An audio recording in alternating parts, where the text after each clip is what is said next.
بسم الله الرحمن الرحيم سبح اسم ربك الأعلى الذي خلق فسوى والذي قدر فهدى والذي أخرج المرعى فجعله غثاء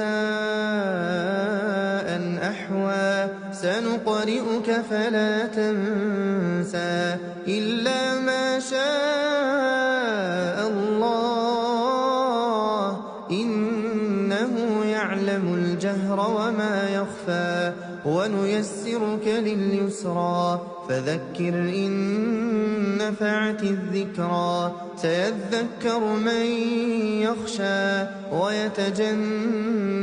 الأشقى الذي يصلى النار الكبرى ثم لا يموت فيها ولا يحيا قد أفلح من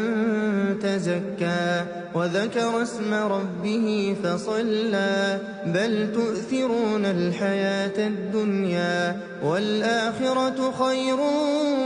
وأبقى إن هذا لفي الصحف الأولى صحف إبراهيم وموسى